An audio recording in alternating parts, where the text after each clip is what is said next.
todos aqueles que vamos ver pela internet. E a internet, irmãos, é uma ferramenta excelente para que nós preguemos o Evangelho, né? Porque as outras coisas estão sendo pregadas, né? Estão sendo pregadas direto. As mentiras e tudo mais, em nome de Deus, né? Mas Jesus disse, né, que nos últimos dias apareceriam as pessoas pregando um Deus diferente para levar as pessoas ou deixar as pessoas rumo ao inferno. Mas a igreja do Senhor está ativa, está pregando, está falando. E tem muita gente, irmãos, quando você fala da verdade, como elas têm sede, parece uma esponja, aí ela fica, quer saber mais, e é assim que tem que ser mesmo. Então, o tema de hoje é: a mulher está sujeita ao marido enquanto ele viver. Essa foi a mensagem que o Senhor me deu e que deve ser uma mensagem que nós vamos estar também divulgando nos vídeos. Até peço que os irmãos divulguem os vídeos da igreja, todos. Você pode divulgar qualquer vídeo, mas principalmente da igreja. Porque nós pregamos o Evangelho, né? Sem religião. Esse aqui é o tema que o Senhor colocou no meu coração, para que nós falemos de Jesus e não de religião nem religiosidade, que é o que importa. Então vou ler o texto, porque o Senhor ele faz uma comparação entre graça, que é isso que acabamos de falar, né? Graça, e a lei. Então, quando Paulo aqui está ministrando, ele usa o mesmo argumento que Jesus usou, porque o judeu conhece e conhece muito bem a lei.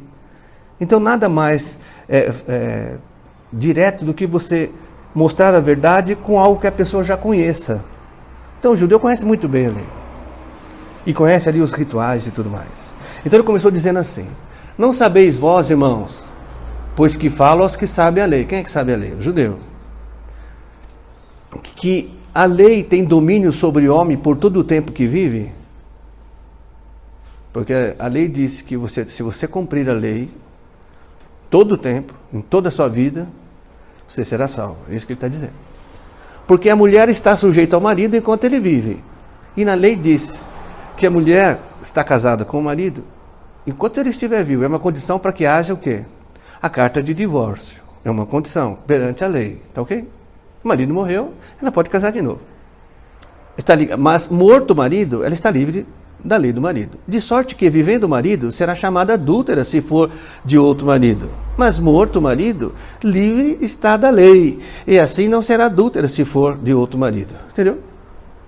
Está dizendo, se ela, por um acaso, tiver um relacionamento com outro homem enquanto o marido estiver vivo, mesmo que eles estiverem separados, diante da lei, ela comete adultério.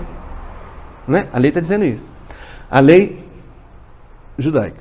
Assim, meus irmãos, também vós estáis mortos pelo corpo de Cristo, para que sejais de outro, daquele que ressuscitou dentre os mortos, a fim de que demos fruto para Deus. Então ele está dizendo o seguinte, que Jesus cumpriu toda a lei e morreu.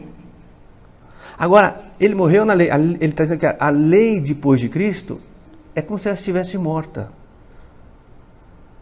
E Jesus ressuscitou para que nós andássemos agora na lei de Cristo, que é o quê?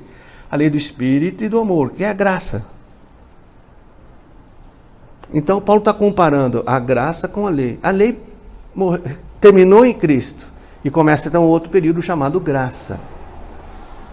Porque quando estávamos na carne, as paixões dos pecados que são pela lei operavam em nossos membros para darem fruto na morte. O que quer dizer isso? A pessoa conhecia a lei, por exemplo, não minta. Ela conhecia a lei. Aí ela mentia e não tinha que cumprir toda a lei para ser salvo. Está morto. É isso que ele está explicando, Paulo está explicando. Mas agora temos sido libertados da lei, tendo morrido para aquilo em que estávamos retidos, para que sirvamos em novidade de espírito e não na velhice da letra. Então nós vivemos uma novidade que é a graça. A graça não foi mencionada em tempos nenhum antes de Cristo. Nunca foi mencionado graça. Sempre a pessoa tinha que fazer alguma coisa. No caso do judeu, tinha que praticar todos os mandamentos. Tudo bem? Até aqui não tem nenhuma novidade, tá certo? Não é? Que a lei ela é boa porque a lei mostra que o homem está separado de Deus pelos seus atos. E se ele conseguisse cumprir toda a lei, A própria lei diz que é impossível, porque se tropeçar numa só, já caiu de todos, já é condenado por todos, né? Mas ela é boa porque ela mostra o pecado. Mostra como o homem se desviou de Deus lá no Éden e só faz coisa errada. Não teme a Deus, não... mesmo sabendo que Deus existe. Por que o homem sabe que Deus existe? Pela natureza. Até o ateu sabe que Deus existe. Ele fala, mas eu não creio. Nesse Deus que eu vejo, eu não creio nele. Né? Coitado. Bom.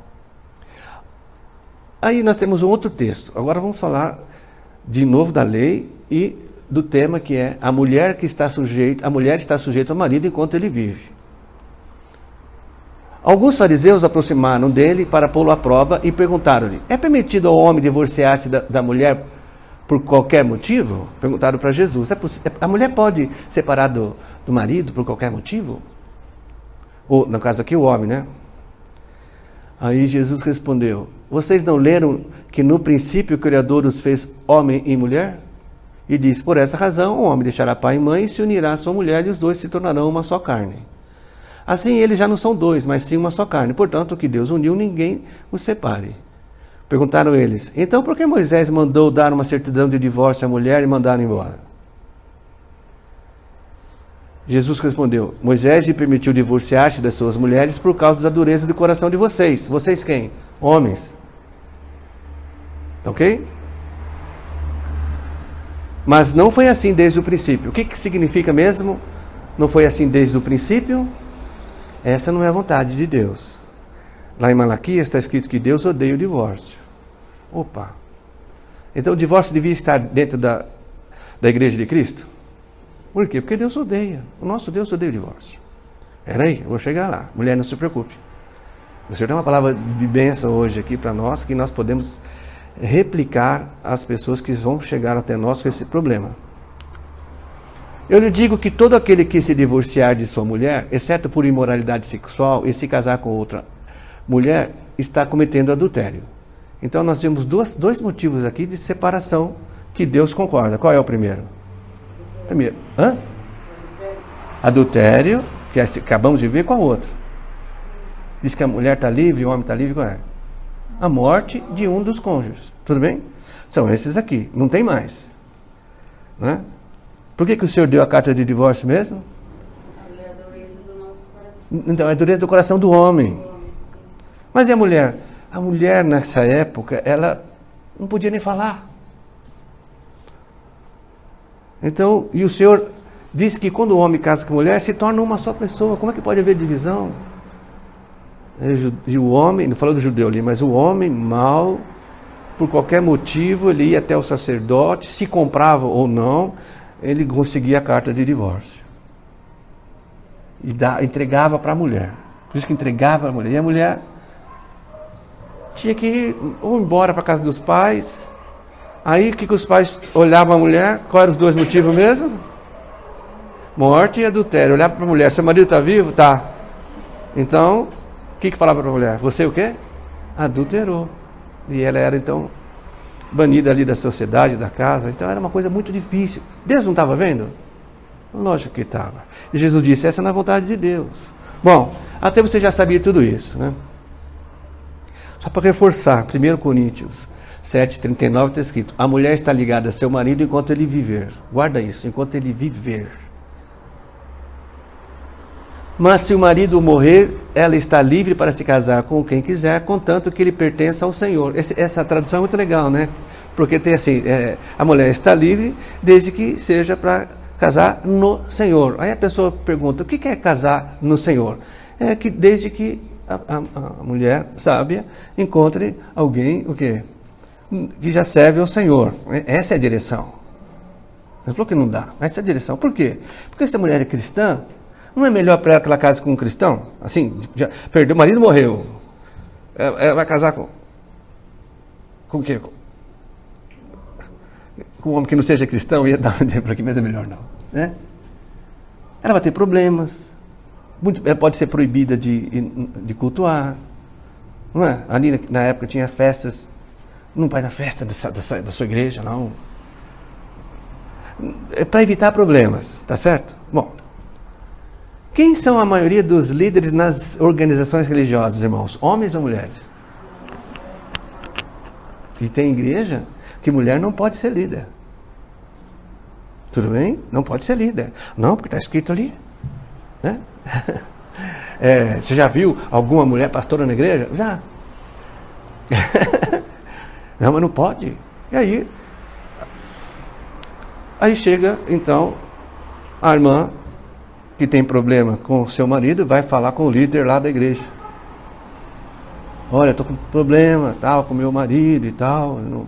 Vou ver pegar o primeiro caso ali. Não, o primeiro não. O segundo, que o primeiro não tem jeito. Ele está adulterando. O que eu faço? Eu vou separar dele. Ah, você está adulterando? Você tem prova? Tenho. Então pode separar. Tem alguns lugares, sabe o que falam? A irmã volta para casa, põe seu joelho no chão,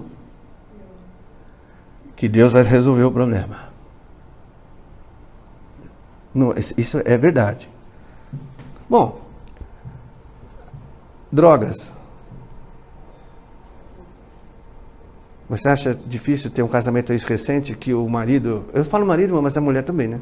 Seja viciado em drogas?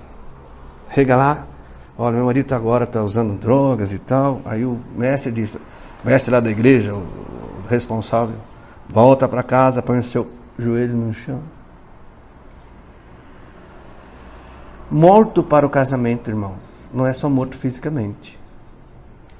Quem comete adultério está no mesmo nível de morte, porque o Senhor disse, ou é morte ou é adultério, está no mesmo nível. Então quem adultera está morto para o casamento. Pastor, mas não tem jeito. Bom, qual é o jeito para a morte? Não é o perdão? Perdão de Deus? Não foi isso que ele nos resgatou da morte? Se houver perdão, tudo bem. Se houver perdão, droga, se houver perdão para vagabundagem. Não é impossibilidade, é vagabundagem. O marido, biblicamente, ele é responsável para trazer o sustento. Não tem problema que a mulher trabalhe, não tem problema nenhum, é uma só carne. Parou de trabalhar, não quer trabalhar. O dia inteiro encostado em casa, olhando celular. Você não vai trabalhar? Não estou afim não. Deus proverá. 1 mês, 2 meses, não tem comida para os filhos, não tem comida para a mulher, estão doentes, não comer. Está morto para o casamento. Se está morto, a mulher tem direito ao quê? Ao divórcio. Agressividade. Por qualquer um desses motivos, adultério ou droga. O marido começa a agredir a esposa. Ela chega na igreja porque ela vai buscar auxílio nos irmãos. Pastor ou líder, ou qualquer outro líder, bispo, seja o que for. Não, você tem que orar porque está escrito. Vai, ora lá, põe seu joelho no chão, que vai melhorar. E se ela morrer? Uma dessas agressões. Agora, irmãos, a religião, ela gera hipocrisia. Você acha que tem o líder lá, chega uma irmã falando que o marido dela é adúltero, ou então que ele é drogado, ou ele é vagabundo, ou ele está batendo nela. Você acha que se fosse a filha dele, ele ia mandar ela pôr o joelho no chão para Deus resolver? Ou você acha que ele ia tomar outra providência? Para a filha dos outros é fácil falar. Quero ver se ele fala para a filha dele isso. Vai para casa, a hora que Deus vai... Continua apanhando aí, continua sujeito aí a vir o pessoal do tráfico e matar todo mundo aí. Não, Deus vai te dar o alimento. Não tem importância que seu marido é vagabundo. Se fosse a filha dele, você acha que ia acontecer isso? Então existem situações que o marido morre para o casamento, como existem situações que a esposa morre para o casamento. E aí não tem jeito, a não ser que haja perdão. Tem casos que não tem perdão, né? Drogas tem que ser um milagre, tem que abrir mão das drogas, vagabundagem, tem que criar vergonha na cara e trabalhar. E agressividade, irmãos, tem que parar. Não adianta a pessoa falar, olha, me arrependo, me perdoa porque eu te bati, semana que vem está batendo de novo. Não tem jeito, está morto. E a marginalidade. A esposa descobriu que o marido é um traficante. Não é? Foi falar com ele, uma coisa vai gerando a outra, né? Está trazendo pessoas em casa diferentes, bandidos. A esposa fala, bem, não dá, não, é assim que tem que ser. Eu estou falando de pessoas cristãs, irmãos, cristãs. Vou tirar o cristãs e colocar pessoas que estão na igreja como instituição. Se não mudar, está morto para o casamento. E não me vem com hipocrisia. Não é? É isso que nós estamos vendo nos últimos dias, muita hipocrisia. E normalmente quem leva a pior parte é a esposa. Não estou dizendo que não tem casos, não estou dizendo que não tem casos que a esposa haja de alguma dessas maneiras aí. Mas normalmente é o homem que faz isso. E está livre para casar. Lógico. Vai fazer tudo legal, vai pegar o divórcio e tudo mais, que possa, de acordo com a lei, casar de novo, se for o caso. Vai esperar morrer? Vai apanhar até quando? Vai ficar sem comer até quando? Vai se sentir inseguro até quando? E os filhos, se tiver? Jesus jamais foi hipócrita. Ele diz, a carta foi dada pela dureza do seu coração. E os corações hoje não estão duros, muitas vezes dentro de um lar, que nós conhecemos muitos casais. E o Senhor está nos trazendo hoje aqui para a gente aprender isso, para poder aconselhar. Há muito tempo, uma irmã veio aconselhar conosco. E ela falou, pastor, eu vou ter que pedir o divórcio porque ele me bateu. A gente já tinha lido cristocidentemente essa passagem, né? Que é só de morte ou adultério. E o Senhor falou, está morto para o casamento, está morto, está agredindo. Não é a primeira vez. Falei, procura. Tinha recém-inaugurado esse negócio da delegacia da mulher. Falei, procura ajuda.